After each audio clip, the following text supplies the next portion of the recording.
AI এর একটা বড় পার্ট হচ্ছে গিয়ে ফিজিক্যাল এআই। মানে আমরা যেই ভার্চুয়াল এআই মানে আমরা যেখানে ChatGPT ব্যবহার করছি, আমরা অন্যান্য ইন্টেলিজেন্স সিস্টেম ব্যবহার করছি, সেখানে কিন্তু আমাদের ফিজিক্যাল এআই থেকে মোর অফ এ লাইক আমরা ভার্চুয়াল এআই যেখানে হচ্ছে কি আমাদের ভার্চুয়ালাইজেশন, হোস্টেড মডেল অথবা আমরা এটাকে বলতে পারি যে এমন একটা সিস্টেম যেখানে হচ্ছে কি আমাদের কম্পিউটারের মধ্যেই এটা সীমাবদ্ধতা আছে। কিন্তু আমরা যখন ফিজিক্যাল এআই এর কথা বলছি, physical AI seems like it has to be a robot or তারা মানুষের মতো সব কাজ করতে পারে। তো এখন এটার ব্যাপারে সবচেয়ে বড় যেটা এফেক্ট করবে যে যাদের লাইফ যারা ফিজিক্যাল ডিসেবিলিটি আছে, যারা আসলে প্রতিবন্ধী, যারা প্রতিবন্ধী তাদের জন্য কিন্তু আমি মনে করি যে ফিজিক্যাল এআইটা খুবই, খুবই, খুবই সাহায্য করতে পারবে। কারণ আসলে আপনারা জানেন যে যারা হচ্ছে গিয়ে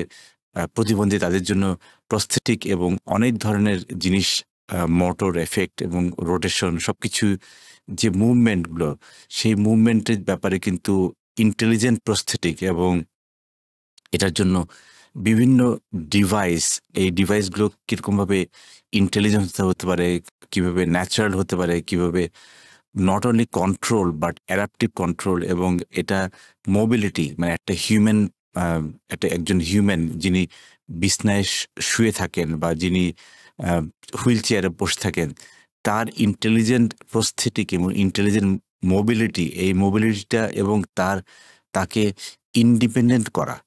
মানে একটা মানুষের একটা প্রতিবন্ধী তার সবচেয়ে বড় যে পেইন পয়েন্ট থাকে যে উনি সবসময় দেখেন যে না উনাকে কাউকে না কাউকে সাহায্য করতে হয়, কাউকে না কাউকে হেল্প করতে হয়। সেখানে যদি আমাদের ফিজিক্যাল এআই, আমাদের যদি যন্ত্র যদি তাকে তার মোবিলিটিতে সাপোর্ট দেয় বা তার আমি মনে করি যে তার ইন্ডিপেন্ডেন্স যে সে আসলে স্বাধীন, সে স্বাধীনভাবে কাজ করতে পারে। একটা সাধারণ মানুষ যেভাবে স্বাধীনভাবে কাজ করতে পারে, সেই জায়গাটাও কিন্তু এখানে একটা বড় পার্ট আমি মনে করি।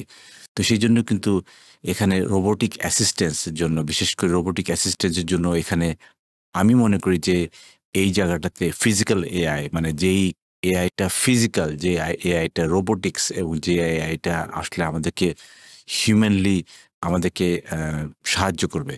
তো সেখানে আমি অনেক কিছু দেখেছি যেমন অ্যাডভান্স আই ট্র্যাকিং মানে আমার আই ট্র্যাকিং দেখেই সে বলতে পারবে, বুঝতে পারবে যে আসলে আমি কি চাচ্ছি। আমার যে আই ট্র্যাকিং অনেক সময় কিন্তু আমরা চোখে এদিক ওদিক তাকাই, তাতেই কিন্তু আমাদের ফ্যামিলি মেম্বাররা কিন্তু বুঝে যান যে আমি আসলে কি চাচ্ছি। তো এই অ্যাডভান্স আই ট্র্যাকিং কিন্তু এখানে খুব একটা ভালো কাজ করবে এবং সেখানে আরেকটা ব্যাপার হচ্ছে গিয়ে speech to text technologies. So আমি অনেক কিছু বলতে পারছি কি পারছি না, সেখানে স্পিচ টু টেক্সট টেকনোলজি কিন্তু আমাদেরকে হেল্প করে দিতে পারে।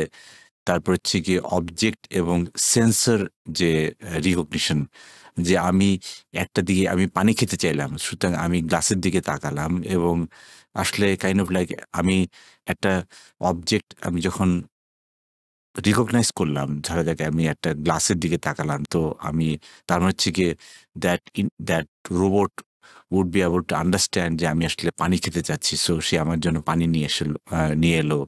বা আমি আসলে তাকালাম টিভির দিকে, তখন টিভি অন করে দেওয়ার জন্য সে একটা ওয়ার্কআউট করতে পারে। বা আমি তার দিকে কথা বললাম না, বাট আমি তাকে আ কোনো হ্যান্ড জেস্চার করলাম। হ্যান্ড জেস্চারে সে বুঝতে পারল যে আমাকে বা কাউকে হচ্ছে গিয়ে হুইল চেয়ারে নিতে হবে বা কাউকে বাথরুমে নিতে হবে। So everything is dependent on the physical AI. তো এবং এখানে নেভিগেশন বিশেষ করে ঢাকা শহরে যদি আপনি চলাচল করতে চান একজন প্রতিবন্ধী মানুষ হিসাবে, তাহলে আপনার এআই পাওয়ার্ড নেভিগেশন লাগবে। সেই নেভিগেশন কিন্তু ফিজিক্যাল এআই দিতে পারে। এবং safety system very important, safety system is very important. আরেকটা জিনিস আমি মনে করি যে একজন প্রতিবন্ধী যদি ওয়ার্ক প্লেসে যদি কাজ করতে চান, সুতরাং ইনক্লুসিভ ওয়ার্ক প্লেস যে এই ফিজিক্যাল এআই কিন্তু তাকে একটা ইনক্লুসিভ মানে একটা অফিসের মধ্যে এটা একটা ইনক্লুসিভ এনভায়রনমেন্ট তৈরি করে দেবে যে আমি অফিসের পার্ট, মানে আই এম নট ডিফারেন্ট। তারপরে এই ফিজিক্যাল এআই আমাকে হেল্প করতে পারবে এডুকেশনে, বিশেষ করে যারা প্রতিবন্ধিতা আছেন।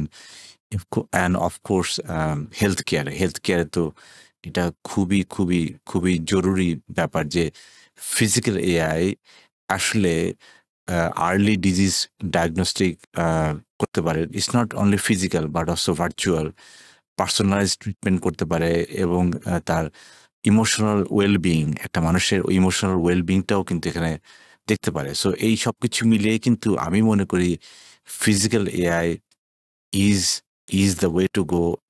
এবং যেকোনো একজন ডিসেবল পারসন বা একজন প্রতিবন্ধী মানুষের জন্য এটা একটা আশীর্বাদ হয়ে আসতে পারে।